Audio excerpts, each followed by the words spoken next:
Conservative cartoons. A niche and bizarre genre of animation to say the least.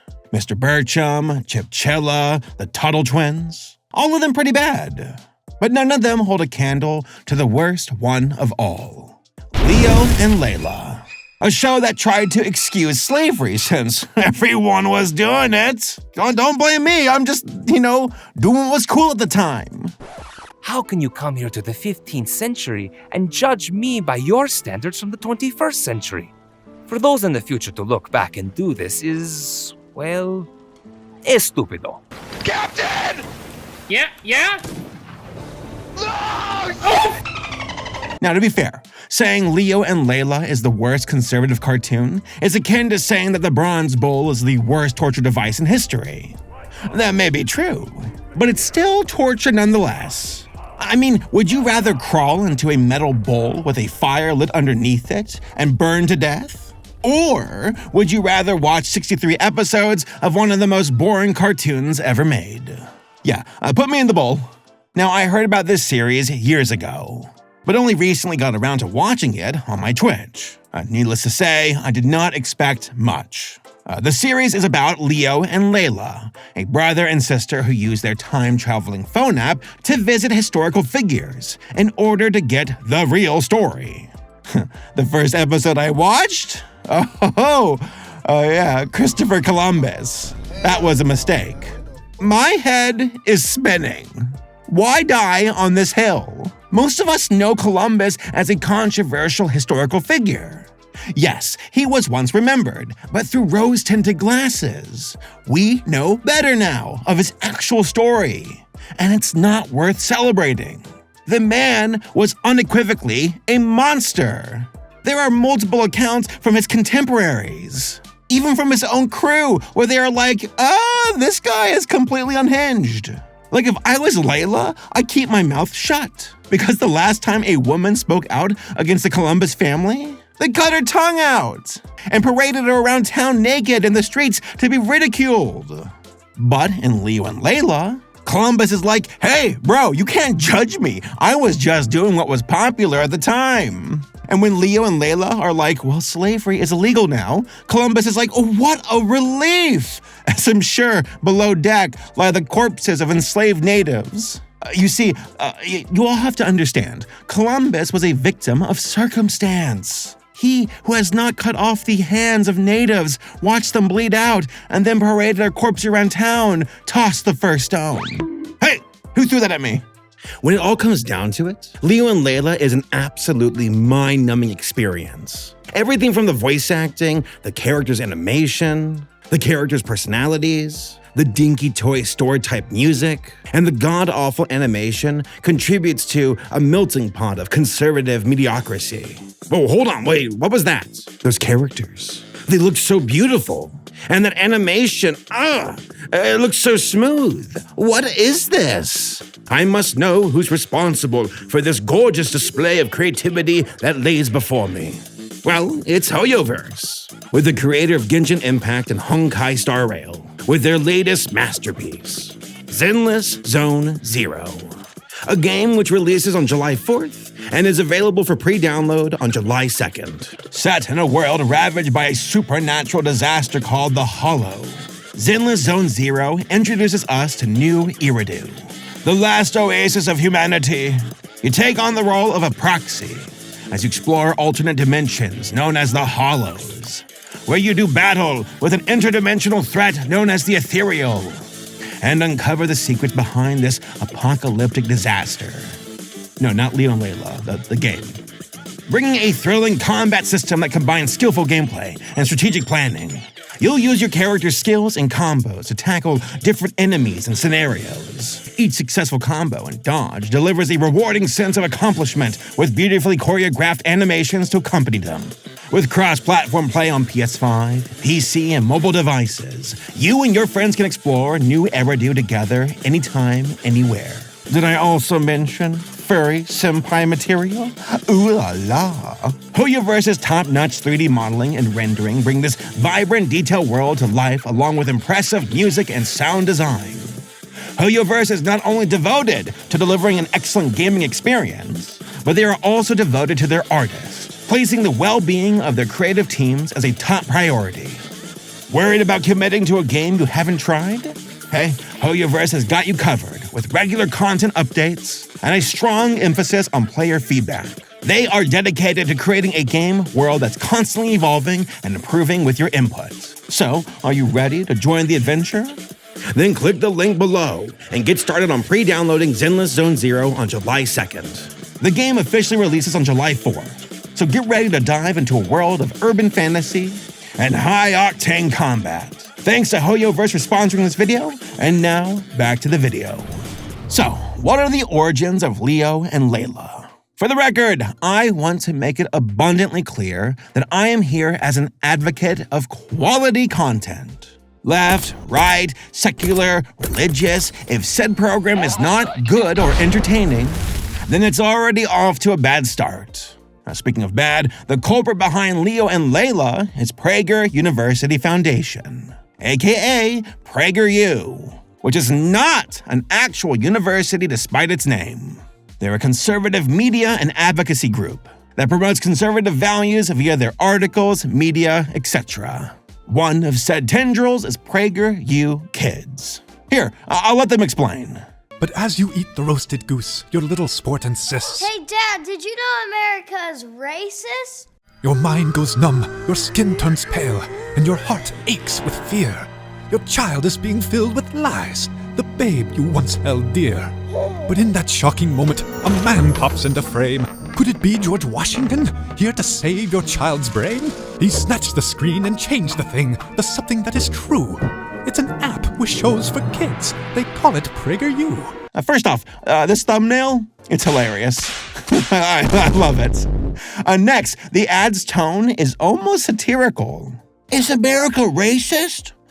Of course not, son. George Washington, you know about this topic since, you own slaves.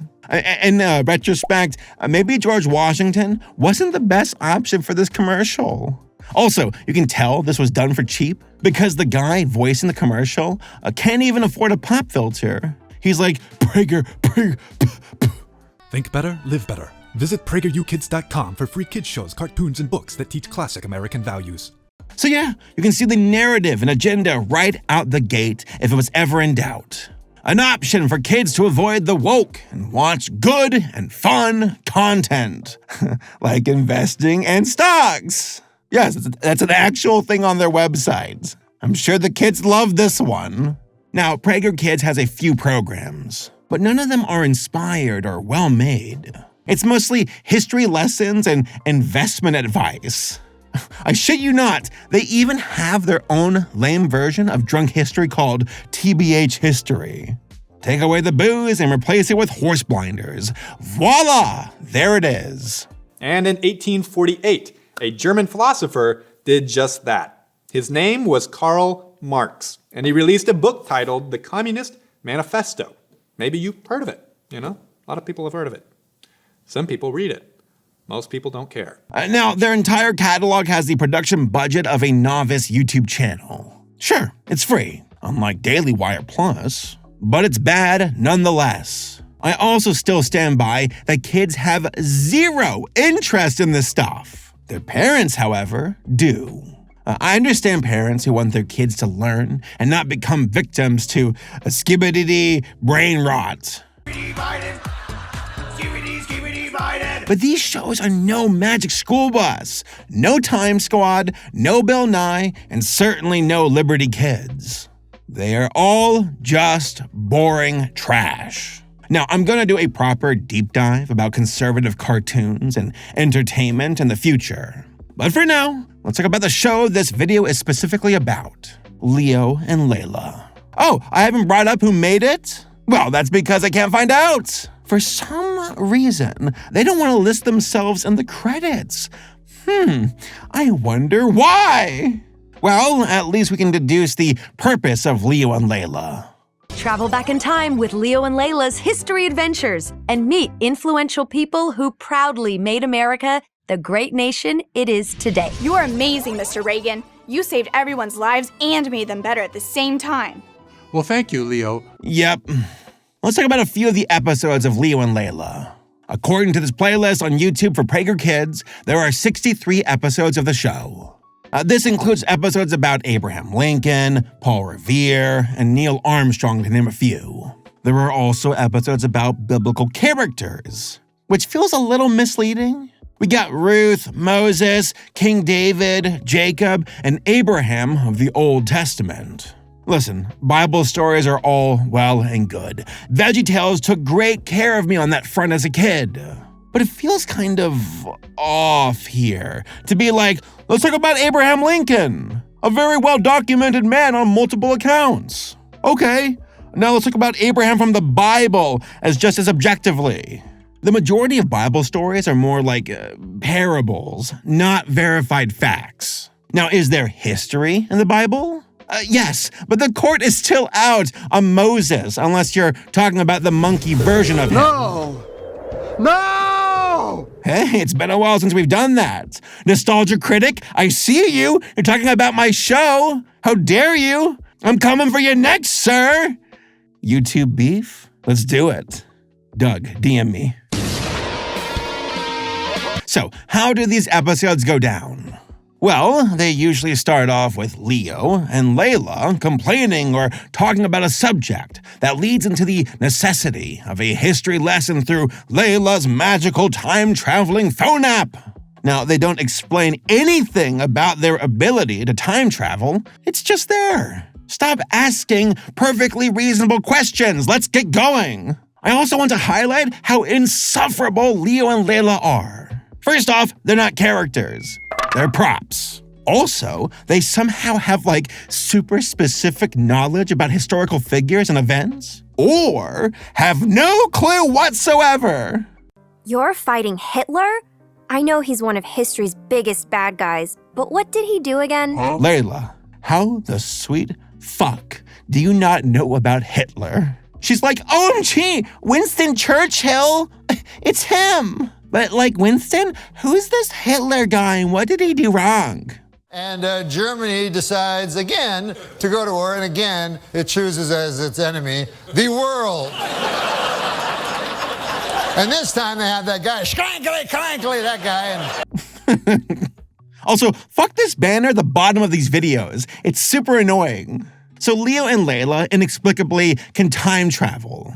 But what's worse is how unfazed these historical figures are when the kids arrive. They act more like LARPers pretending to be historical figures, if anything. What he meant to say, kids, is that we ain't never heard of no fancy door code, 'cause in our time, we got to rely on wood locks and such. God damn it, you people are fucking insane! So I've picked a handful of episodes to talk about in particular. Let's start off with Alexander Hamilton. Alexander Hamilton. Yeah, you know the thing. This one is an example of playing it safe. The episode starts off with Leo joining a history club and wanting to campaign for a leadership position. But he feels like he might be just a bit too young for the position. Enter Hamilton, the first Secretary of Treasury of the United States. Now, relative to the other founding fathers of the time, Hamilton was pretty progressive and accomplished quite a lot in a very short amount of time. Hence why Leo is getting lectured by him. I quickly joined the militia, and despite still being a teenager, thanks to my enthusiasm, leadership, work ethic, and sharp mind, I was soon like the captain of our company, following our capture of first chance. You ran officer, it's a teenager? At the end, Leo is like, "You're right, Mr. Hamilton. I'll be just like you." Though it'd be funny if Leo was like, except for getting shot, I won't die like you. Goodbye. Hamilton's like, wait, what? Shot? What are you talking about? That is a weird part of the time-traveling aspect of the series.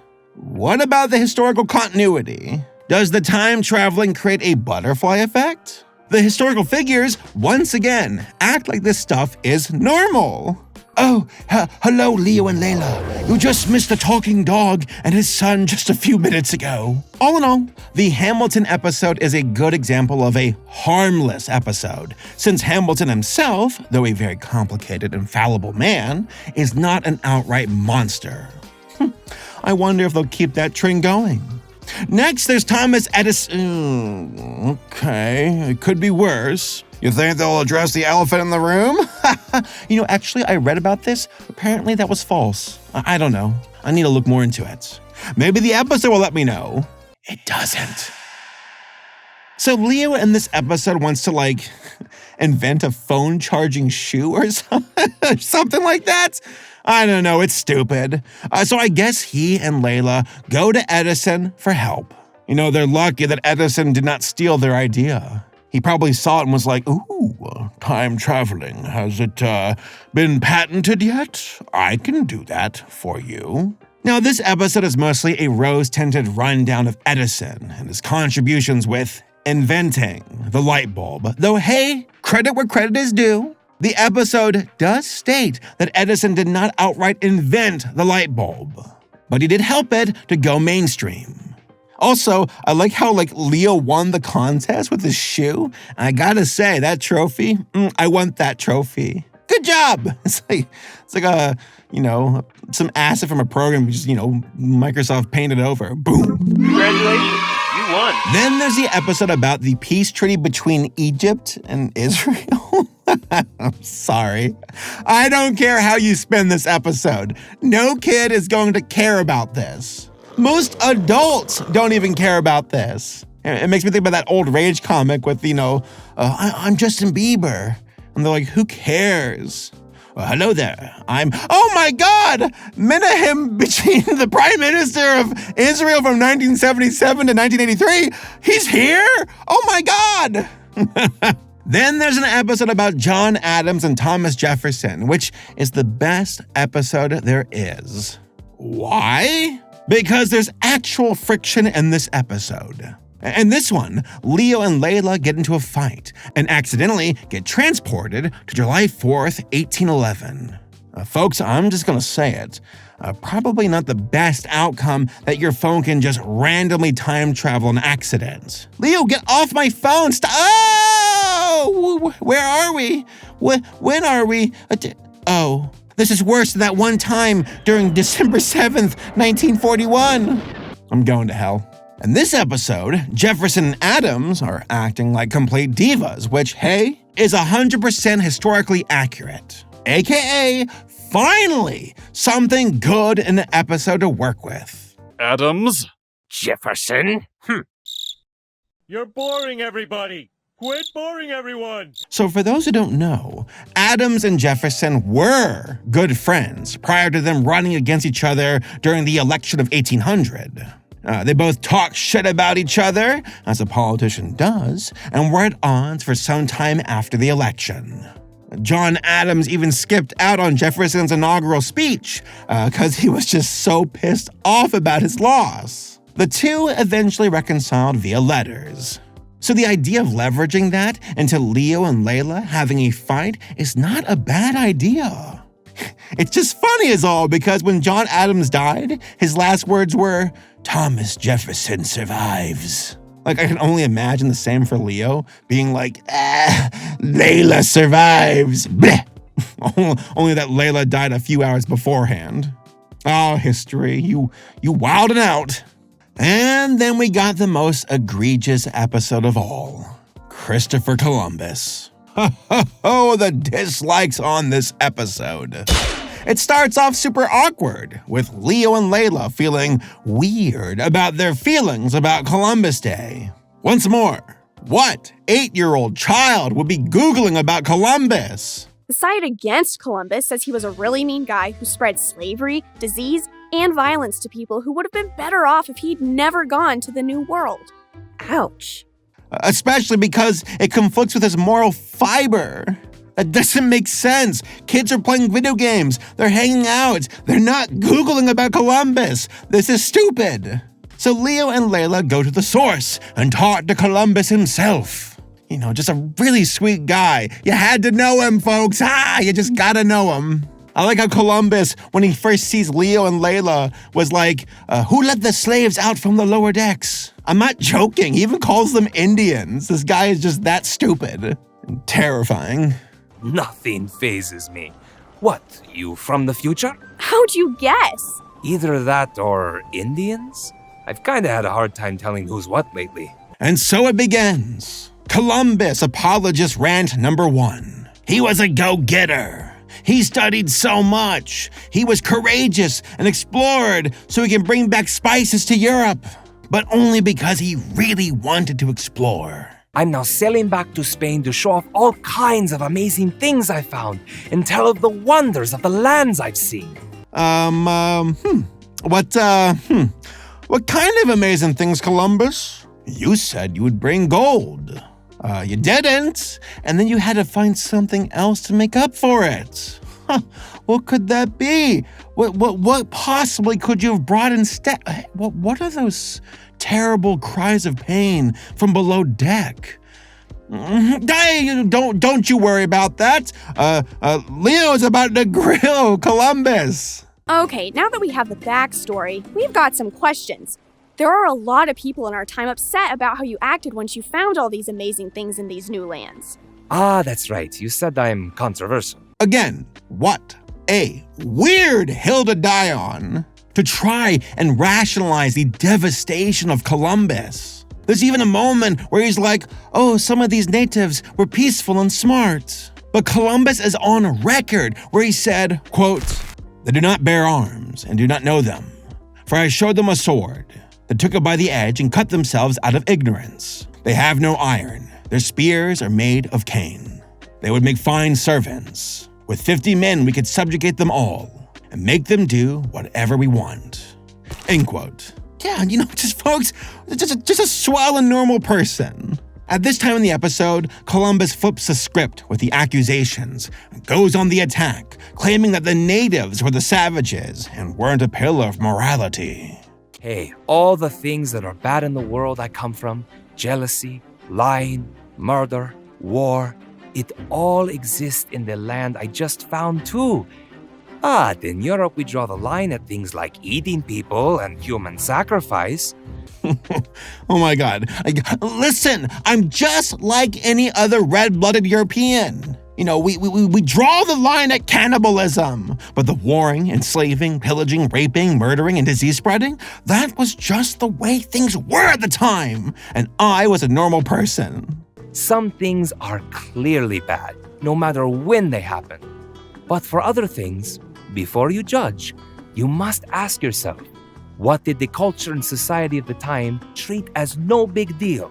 It's just so funny how defensive Columbus gets. He's like, do you think you're better than me? Just because I took advantage of natives, cut off their hands, stripped them down, and made them freeze to death during a 10-week voyage across the Atlantic? Get off your high horse, Leo and Layla. Also, it's funny to hear Columbus use God and missionary work to excuse himself, and then be like, it's better to be a slave than murdered. Buddy, you did both! Being taken as a slave is better than being killed, no?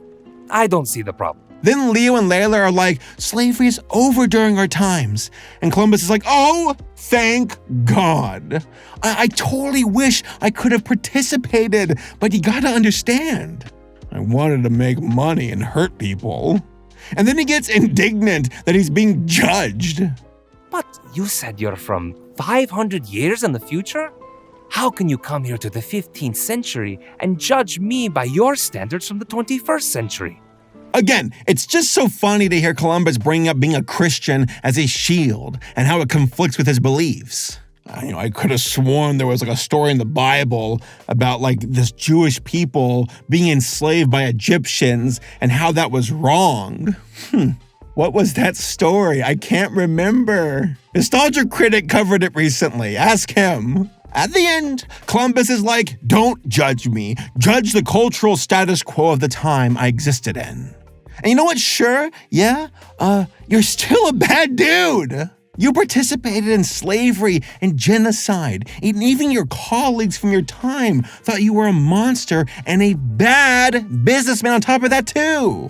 You even got arrested for tax evasion, got arrested by the royalty of Spain, and for some reason, they were like, oh, you know what? Get out of here, you scamp. Go off on another expedition. What's the worst that can happen? You're a courageous explorer, and you've given me a lot to think about. Thank you, sir. You're welcome, kids. Now, let me lock you up and show you to the King and Queen of Spain. So yeah, PragerU, trying to rationalize slavery, conquest, murder, it's not a good look.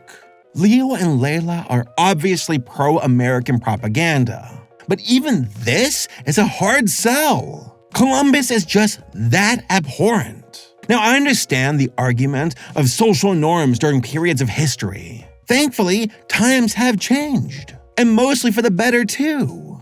But to only highlight the good, to dismiss the bad, which we can learn from, and then to get defensive of social norms from the time?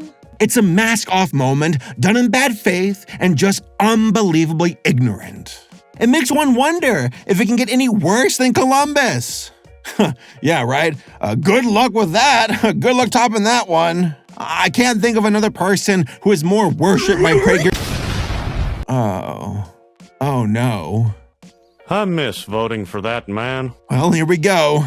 This episode starts off with Leo just destroying a neighbor's property. There's no explanation why. He just destroys it. I'm not kidding. He's like, I'm doing it because Reagan tore down the Berlin Wall. I'm just like him. Then comes a wave of so much dick riding that you would think that Richard Nixon's wife was in office. We then time travel to 1889. An ancient time. And Leo is at the Berlin Wall, and Layla gets teleported somewhere else. She's walking around like a South Park character. I don't get it. Leo then talks to Reagan and highlights all of his international and domestic policies. Or not all of them, just the, quote-unquote good ones. Anti-communism, Reaganomics, and ending the Cold War, to name a few. Hey, what about Reagan discontinuing federal funding to mental hospitals? Not gonna mention that? What about getting involved in Central American politics and going around the back of Congress? No? Not gonna mention the high treason? Oh, okay. But the sails were uncovered by the press. Reagan and North began to stress. Cause what they did was technically high treason. But it was totally justified. PragerU has a narrative here. And it's not to properly educate people about history. It is to massage the ego of American patriotism. They lie by omission, and that is a disservice to the truth. Folks, we can have conversations about the accomplishments of historical figures, but we can also acknowledge that not everybody was a saint. But that can only go so far. Columbus? Absolute buffoonery. Pick a new character. There was an episode of King of the Hill that was able to approach this in a nuanced way. And it was How I Learned to Stop Worrying and Love the Alamo. In this episode, Bobby gets a new Texas history book, but it barely mentions the Alamo. Hank is outraged, as the Texas patriot that he is, and gets the chance to showcase an Alamo play with another concerned parent, who ends up bastardizing the play with historical revisionism. At the end, even though Hank wanted to stop the play, he allowed it, because these folks had the right to say what they wanted to. That is their constitutional right. He did, however, set the stage. This is how you do it. You can admire the actions of individuals even though they are a product of their time. You can also acknowledge their courage and bravery, but also bring up the less than savory things they did. Anything else would be a disservice to the truth. Leo and Layla do not care about the truth. They only care about making America look good. We're called the United States for a reason, and our citizens need to always remember that being an American is special and should be a source of pride and patriotism. I think people in our time need to take your advice. So, what are my overall thoughts about Leo and Layla? Well, let's break it down. I suppose we'll start with the most obvious point of contention. It's crappy animation. I mean, it's hard to even call it animation, since it's more like cardboard cutouts being tweened across the screen. You would think, with the advantage of going back in time with historical figures, the showrunners would take advantage of numerous sets and scenes for our characters, but no! It's usually Leo and Layla standing in one place, asking questions and going, "Golly gee willikers, I didn't know that," as their arms flail around. How can a king break the law? I thought kings made the laws. Great question, young man. Design-wise, I've seen worse. Leo and Layla being pink and blue kind of clashes with the historical figures, but, whatever. But the movement of their body, their mouths, the composition of the scenes, it's all so stale and idle. Do something! I mean, sure, you get some flashbacks that show the historical figure of that episode doing said thing, but even those moments are just as static and boring. It is wild to me that one can find original, independently driven animated shorts on YouTube for free that are a million times more dynamic and satisfying than this Leo and Layla schlock. What should we name him? Maybe something like, Maggot? Whoa. Ronald Reagan, the actor, became president? Yeah, a really good one, too. What about the voice acting? Nice to meet you, Leo. I'm here in Berlin to stop the communists and end the Cold War. That's it? That's your Ronald Reagan impersonation? Bro, I can do better than that. Tear down this wall. Or maybe, I don't know, maybe, hey, I suck after all. But come on!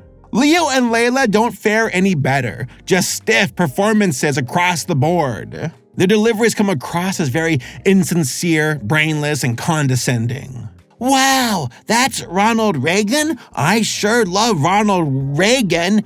He was the president. Wow, jelly beans. I brought jelly beans. Leo, thank you. That's my favorite snack. But unsurprisingly, it's the writing that's the main culprit. The main characters, the historical characters, just everything about this show is boring. Like I said, Leo and Layla are more like props than anything, which is a damn shame because history has a lot of potential as a plot device. I love history. There are so many incredible and fascinating things to learn about the past of humanity. Some good, mostly bad, but all worth remembering. And in the hopes that we are improving as a species. There was a time where public executions were an event you took the family to. Nowadays, we take them to go see Despicable Me 4. Okay, some things have not changed. Jokes aside, to cherry-pick only the praiseworthy accomplishments from historical figures and to view history through rose-tinted glasses is a massive disservice to history as a whole. I remember being a little kid in the 6th grade and reading a book about Colonel Custer and his valiant last stand. How he went down swinging with his men bravely against the overwhelming forces of the savage Indians. Wow, I thought at the time. What a hero! Then I discovered the truth later on in life. Much like Columbus, this guy too was a monster who slaughtered unarmed women and children. He was an instrument of destruction and violated multiple treaties against native tribes. And at the end, his hubris would be his downfall, as he got spanked by the Native Americans. Now, I bring this up for two main reasons. Number one, guess how old this guy was? Go on, look at him, take a guess. You're wrong, he was 36. Oof, man, he looked rough for 36. I wonder why. Number two, history painted this man as a glorified hero. And I fell for it as a kid. In reality, he was a pompous, egotistical man who murdered innocent people. And that is where Leo and Layla strike out. It lies through omission, and really only shares the positive impacts of said historical figures. And even then, that's up for debate. There are a lot of mask-off moments in the show. Sure, Columbus was a murderous slave owner who often betrayed his own men. But he kind of discovered America?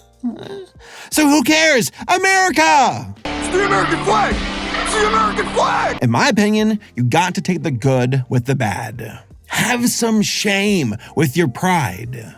George Washington could have become the de facto king of America and ruled until the end of his days. But he stepped down. Only one president in American history has ever had more than 2 terms. And that was because we were in the middle of World War II.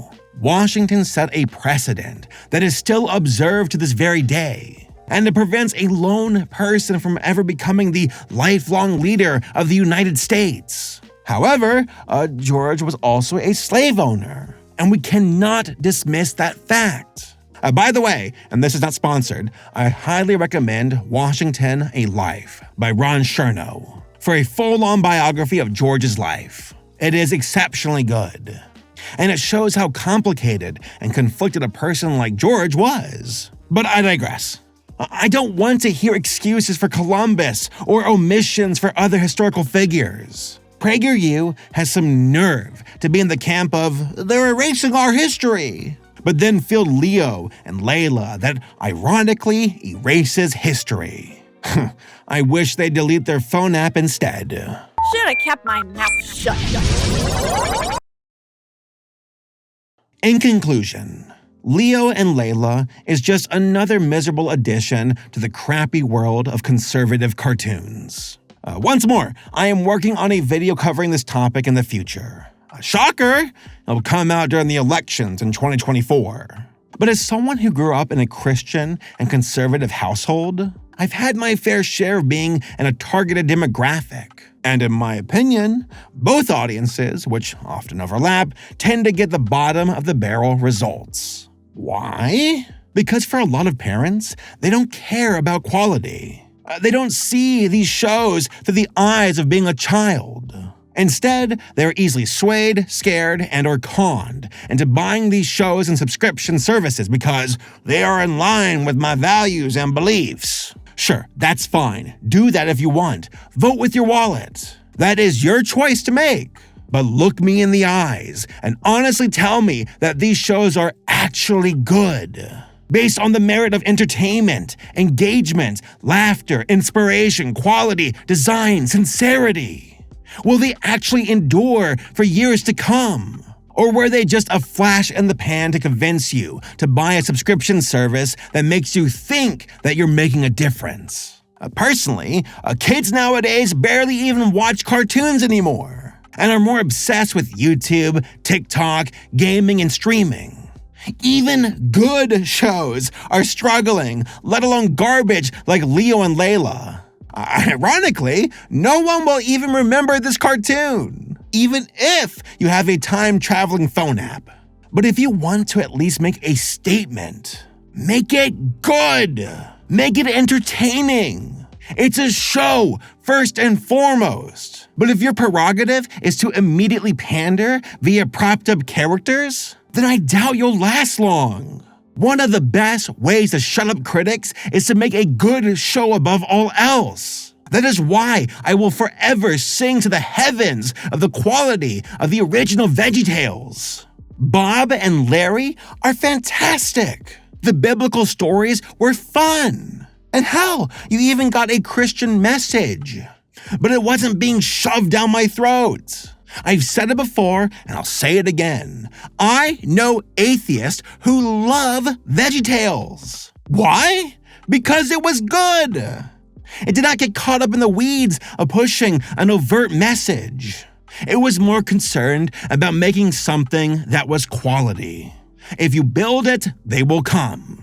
But if you try to shove it down their throats, they're gonna choke and watch something else. I recently watched a few episodes of an alleged Mormon ripoff of Rick and Morty called Saving Me. I'm skeptical, but the first episode was solid. It was well animated, an actual story-driven plot, and there were even a few funny jokes. Wow, right? Who would have guessed that when it comes to the entertainment industry, that people want to be, entertained, not boring-ass history lessons that lie through omission. Instead of Leo and Layla, watch Peabody and Sherman. At least it has a talking dog. Instead of Mr. Bertram, watch King of the Hill. There is integrity there. Instead of Chipchilla, watch Bluey. Need I say more? These are superior options beyond a shadow of a doubt. Conservatives are more than welcome to make their own media that demonstrates their beliefs and values. But guess what? You have a piece missing. And that piece is quality. So if the best you got is trying to rationalize the heinous crimes of a once celebrated but now understandably condemned historical figure, then yeah, you might want to go back to the drawing board. Or at least download a different app. Hey, maybe you can go back in time and prevent yourself from making this garbage in the first place. You will be doing the world a favor. We can just use my new time travel app. You just tap here and away we go. But let me get the settings right before you do.